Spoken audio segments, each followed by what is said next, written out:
Hello everyone, I'm Yang from Informatics 131 class. I will present my project 1, an analysis of YouTube. YouTube is one of the most popular social media and online video sharing platforms, allowing users to create content, including videos, shorts, and live streams. YouTube has had an important social impact, influencing popular culture, internet trends, and creating many celebrities. According to McGrady Ryan's 2024 article, as of 2023, there were about 14 billion videos in total. YouTube's success is based on its easy, accessible content that attracts a wide range of users. In this video essay, I will use the accessibility and usability principles learned in class to analyze how YouTube demonstrates the usability principle of permit easy reversal of action and offer informative feedback, as well as accessibility principle of operable. Finally, I will discuss what YouTube can improve regarding the accessibility principle perceivable. Offer informative feedback is one of the usability principles. Feedback is the system's response to a user's action. This is significant because it lets users know that the action has been recognized and processed. In Shneiderman's 2018 book titled Designing the User Interface Strategies for Effective Human-Computer Interaction, for frequent and minor actions, the response can be modest, whereas for infrequent and major actions, the response should be more substantial. YouTube provides clear feedback to users to make sure they understand the outcome of their actions.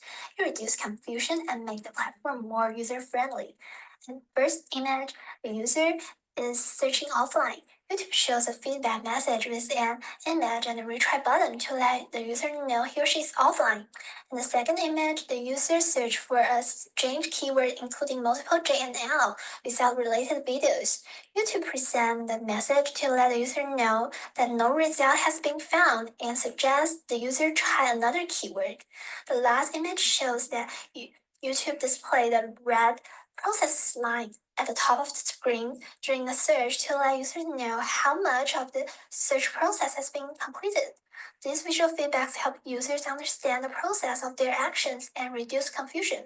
These examples demonstrate that YouTube follows the usability principle of offer informative feedback. Another usability I will talk about is permit easy reversal of actions.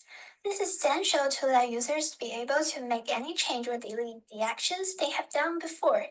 In design, the user interface, this feature relieves anxiety since users know that errors can be undone and encourage exploration of unfamiliar options. Most components of YouTube provide simple action reverse methods which allow users to correct their actions, reducing their stress and encouraging users to express themselves and try new features. Figure 4 and 5 shows that the user can easily find the edit and delete options to change or remove their posts and comments entirely if they need to. Figure 6 shows that the edit and delete options of a user's shorts. These features allow users who post comments or upload videos to make changes to their content or remove it entirely at any time. In conclusion, these examples show that YouTube illustrates adherence to the principle of permit easy reversal of actions since it allows users to undo any actions by clicking simple buttons. YouTube can attract more video creators and other users by following this usability principle. Next, I will talk about the accessibility principle of operable. According to the Web Content Accessibility Guideline 2.1, user interface components and navigation must be operable. In my understanding, operable ensures users can easily interact and control the platform even if they are using the tools like the keyboard itself or assistive technologies. Efficient keyboard shortcuts are part of the principle of operable. YouTube provides various keyboard shortcuts for users, which help users control video play and navigate the platform more efficiently without a mouse. Figure 7 shows YouTube's default keyboard shortcuts.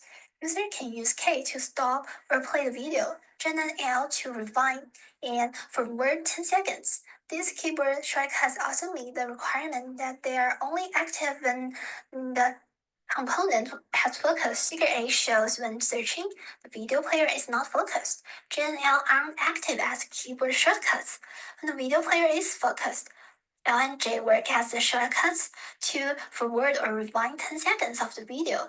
These examples show that YouTube illustrates adherence to the accessibility principle of operable. Receivable is an important principle in accessibility.